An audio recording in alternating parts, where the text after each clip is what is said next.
Hello guys! Welcome ulit sa ating YouTube channel. No? In today's video, pag-usapan natin yung aking change button style kit na binili dahil may sale si Kabal Infinite Combo sa kanyang web shop. So if you're new to this channel, please don't forget to subscribe and then click yung bell icon para lagi kayong notify. And also don't forget to follow us on Facebook para sa mga updates and game features. So let's start!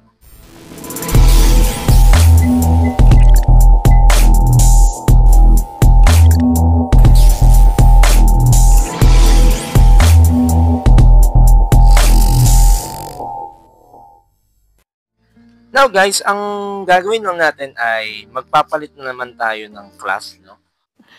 Sana all. So, from Shielder, so i-check natin kung ano yung pwede kong ipalit, no? And meron na akong dalawang character na pinamimilian. And in today's video, gagawin natin yung CBS para makita nyo kung ano yung mga kasama ng CBS na naka-sale. Kasi dalawa yung CBS sa webshop, guys. At pag chinek nyo siya, yung isa ay 5,000, yung isa ay 2,500 na wallet points. So, dito tayo, punta tayo ng mailbox and then event inventory. Cash pala, sorry. Ayan, cash inventory, guys. So, ito yung CBS, guys, no? So, receive lang natin. So, current stats muna tayo. Soul ability ko, guys, ayan. So, 16/16. Yan, guys, yung aking ano, no? And then, na blended runes, wala. Ang aking force swing ay level 4. Ang aking merit mastery, as in wala pa akong nilalagay, no? Wala pa akong ginagawa. And then mercenary, ayan, wala naman. And then yung stats ko is ito. 8-11, yan, basta yun na yun. And then class 16. So, pipindutin na natin yung CBS. So, ito yung CBS, guys, na 2,500 sa web shop. So, click na natin siya. So, dito makikita nyo, guys, ayan, stats will be reset. And alam nyo na to dahil napanood nyo na kung paano mag-CBS dalawang beses na sa dating Kabal at saka yun dito sa Infinite Combo. So, this time, i-click nyo na yung registration and then pipili na tayo kung anong character ang ipapalit ko sa Force Shielder. So, dalawa lang naman pinamimilian ko, guys, no? It's either Dark Mage ang kukunin ko or Force Blader. Pero since gusto ko talaga yung Dark Mage dahil sa Kabal Infinite Combo Tie server ay Dark Mage na ako. So, we will go on sa Dark Mage. So, okay nyo lang. And ayan yung magiging magiging character natin in the long run. Lahat kayo, alam ko, nag-aabang kayo na maging DM yung character ko and makita nyo ng malapitan talaga yung mga stats na gagawin ko dito sa DM na to. So, dito guys, as a DM, in-type tayo, no? Pero supported ng SDR dahil alam na nating lahat na ubod ng lambot ng DM. Pero ang gusto ko dito ay yung fatal damage niya, mapa BM3 at mapa BM2. So, ngayon, start na natin pindutin to, no? Change. So, Force Shielder, goodbye, and then Dark Mage. So, magre-reset lang siya. And then, on na tayo. Okay. So, ngayon, guys, ay DM na tayo, no? 180, 0 stats. And then, meron tayo ditong book na marireceive. So, receive nyo lang siya. Ayan. Ayan, receive na natin.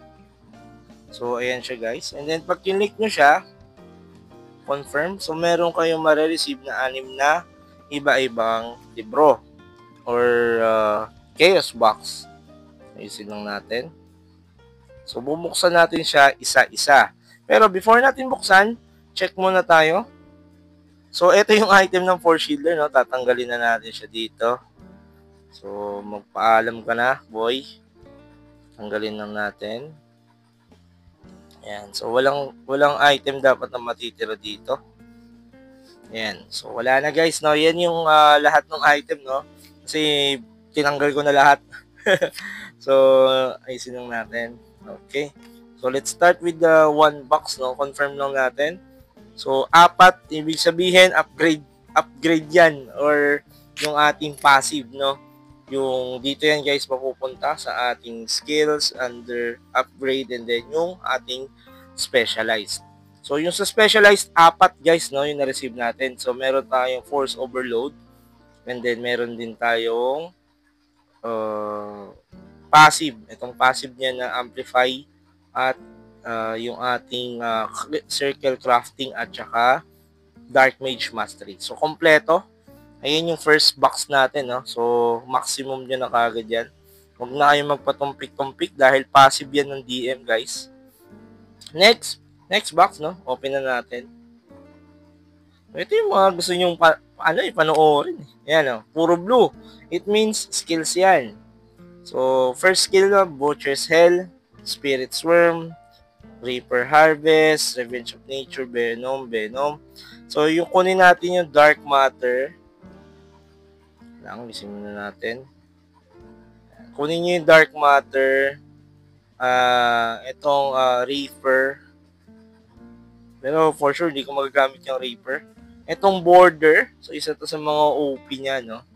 So, gamit na gamit yung Border na yan. And then, itong pan-tackle niya. Itong Spirit of Nature. Okay, wala na. So, let's go on to the next. Ito pala, Offering of Hell. Kunin nyo yan at saka itong isang border pa. So, 3 borders yan guys yung kukunin ninyo. So, yan. Next box is ang ating mukhang 4 lang to Transcender siguro to. Butcher's Hell. So, 4 lang siya. So, ayun. Transcender nga. So, Corpse Explosion, Vanquish of Hell at saka yung Hell's Requiem. So, ayan na. Kompleto na yung Transcender kagad. So, next box. So, almost kompleto nilagay nila. So, yun yung nakakatuwa dito. Silence. So, mga debuff na to siguro. Ayan, mga debuff nga. Bloodless, Curse of Bleeding, and then Defensive Posture, and then Leg Fracture, Crumble Body, Skin Weakness, at saka ito isa. So, Bone Shield.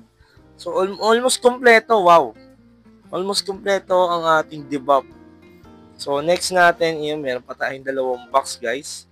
So, next will be dahil dilaw na naman, malamang upgrade to. O, see?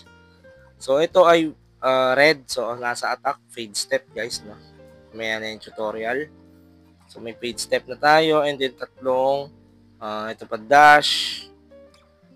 Ayan, namaya natin ayusin, guys. So, ang passive niya, ayan. So, kunin natin yan, yung ating regeneration. So, meron na tayong kompletong, skill upgrade. Ayan, common. So, may last one pa tayo. May isa pa tayong box, guys. Kompleto, yung 2.5. 4 na box. So, Petrified. Ayan, guys, Transcender yan. Mukhang Transcender ito. Kompleto. Blood Trust. Tapos, Bloody Bless. Yung 40M, guys. And then, yung Calamity Soul. So, kompleto ang DM. Walang kulang, walang sobra. Sakto siya. So, 6 na upgrade skills. So, 6. Pero ang pangit. Walang HP. Pero hindi, kukunin natin sa upgrade skills nga pala guys. Farmer type na DM to. So, kukuha tayo ng defense rate. Isang 6 Sense. Wait lang check na natin. 6 Sense. Isang Reflex. Tapos, Eyes of Mind. Sana. O Eyes of Mind pwede. So, punta tayo kay Harper. So, yan. Kay Harper. Punta tayo kay Harper. So, check natin yung upgrade skill sa So, kailangan nyo dyan yung Rolling Force for magic attack. Tapos, kuha kayo ng HP. Ito. HP Mastery. So, 2. HP.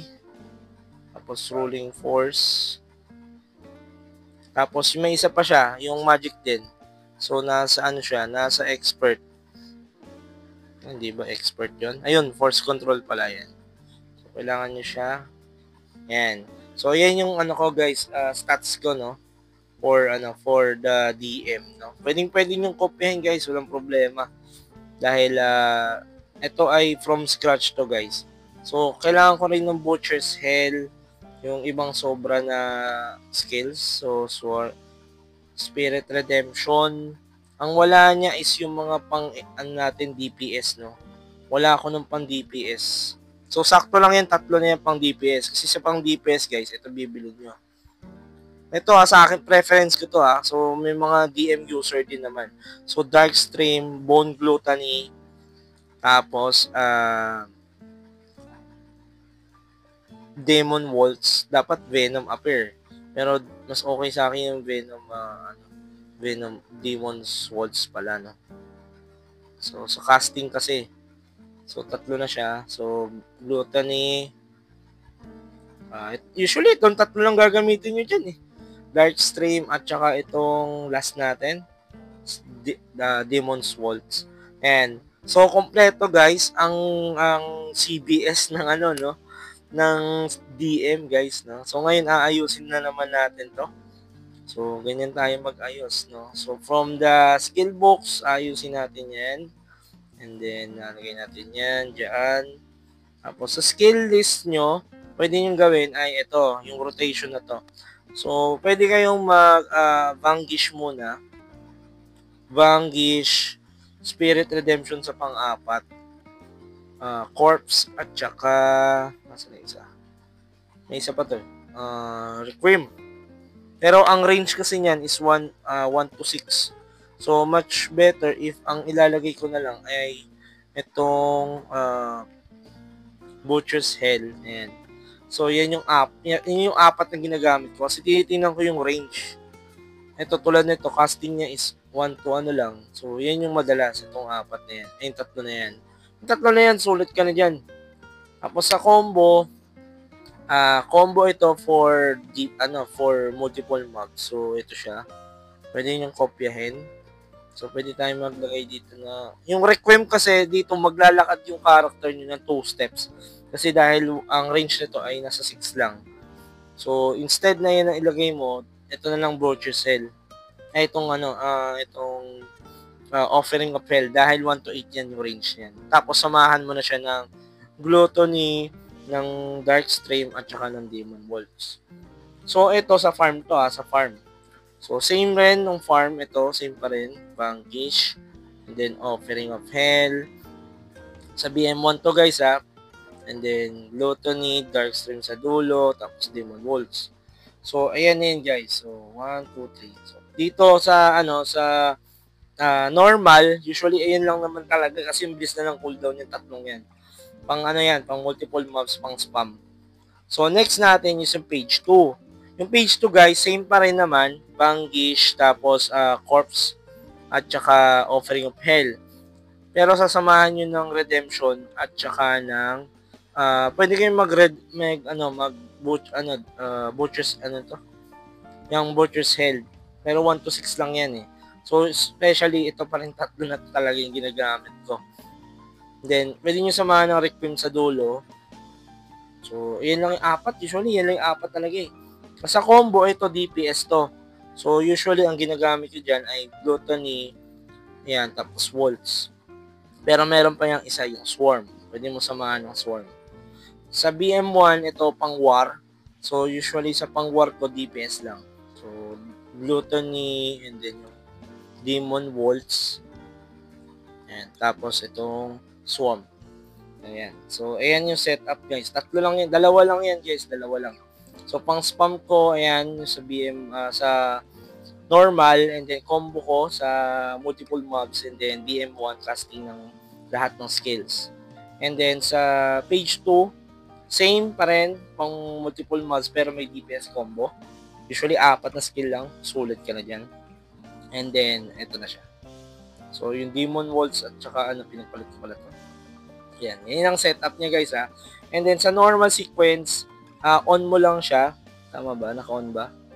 Yan, naka-on dapat. Or off na lang pala, sorry. Off na lang. Dahil para hindi, kung sino yung mauna mag-cooldown.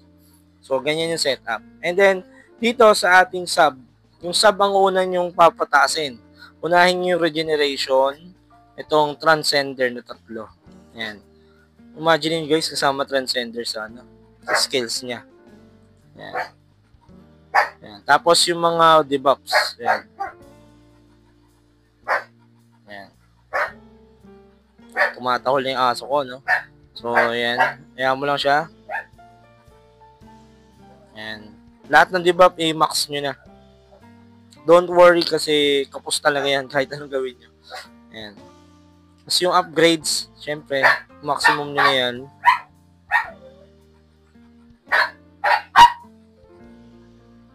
Yan, max nyo na yan yung upgrades niya.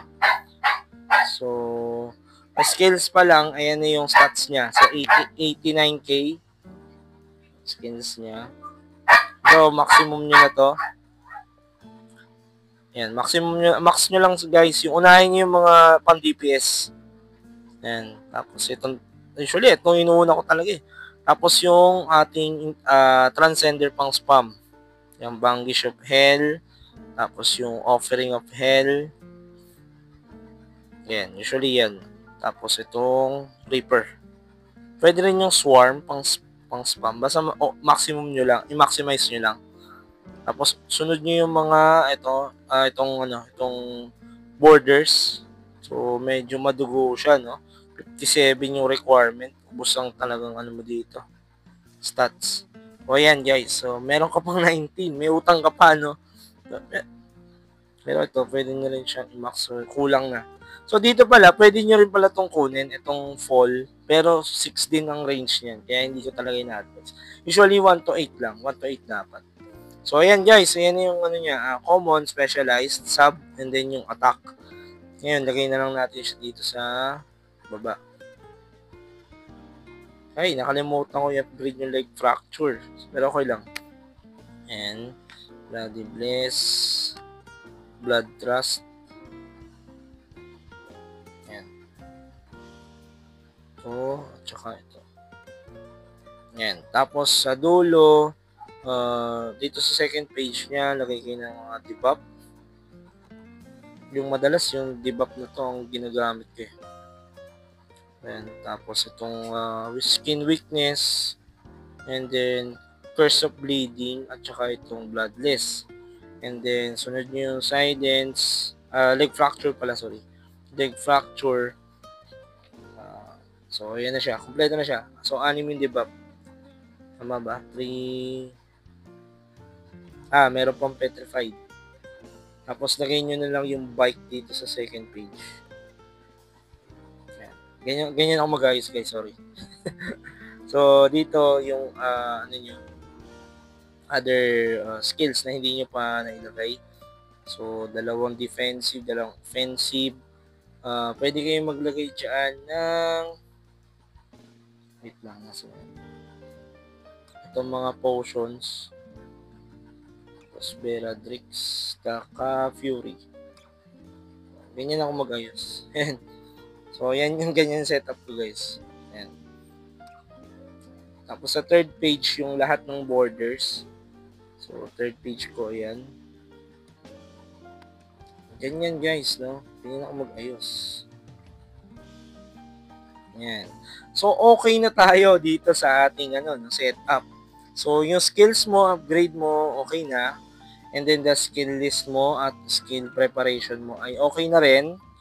So, yung skill arrangement, okay na rin. So, ayan yung skill arrangement. Ayan. Tapos, naka-off dapat yung activation sequence.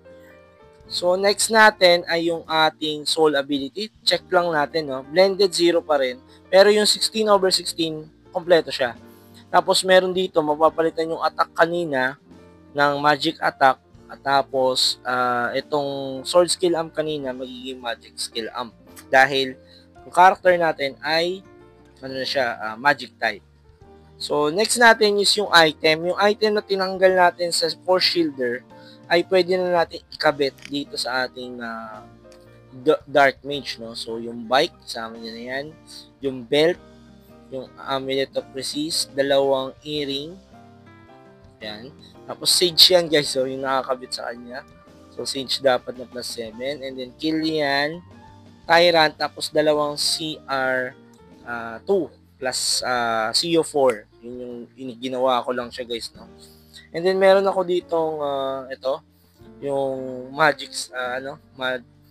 crystal, no, death glow, pero hindi yan yung ilalagay natin, dapat orb ang ilalagay natin dito. So next will be the stats. Now dito naman tayo sa ating character stats. So check natin, no, ito na class 16 na DM, no. So ayan guys yung stats. And then meron kayong makikita plus 12, plus 5, plus 5 dahil yan sa collection. Yung collection ng FS natin, same ng collection nung kapag nag-CBS kayo. So, kunya listings. Kung chinek nyo siya, yung complete. So, kung ano yung complete nyo, yan, sa events, upgrade, yan. So, lahat yan, kumakuha ng character nyo once na nag-CBS. So, for the DM, no, ito na yung updated, no. Mapa-demonite yung set nyo, ay pwede na itong gamitin. So, unahin natin yung kanyang SDR. So, meron kayong SDR ngayon na stock, no, na 17. Pero mostly, ang ginagawa ko dito sa SDR ay dapat 200s. Exact 200. So, 17. So, less nyo lang yung 17 sa 200, no? So, 100. Ayan na, nag-compute na ako. 163 ba? Or 183? Kasi 17 eh. So, kailangan 200 yan. So, 183 guys. 183. Okay. And then, ayan yung stats distribution. 200 for the SDR. So, next will be the Dex. Sa Dex naman, meron tayong stats na 13. So, dahil kailangan ko rin ng stats na dahil 13 yan, so 187, kailangan natin ng Dex na 200. So, 200, 200 to balance lang yung STR at saka Dex na meron ang DM. So, ito is updated to guys. Updated ko to. So, sa akin to, preference ko to guys. So, confirm nyo lang. And then, meron na tayong 200 for the Dex. And then, sa remaining na 909 na stats, ilalagay nyo siya lahat sa ating int. Okay. So, ayan ang stats guys na 200 for the STR, maximum for the int, and then 200 for the Dex. So, current AP, 197k, no? So, wala tayong equipment, walang setup, walang weapons. So, yun siya.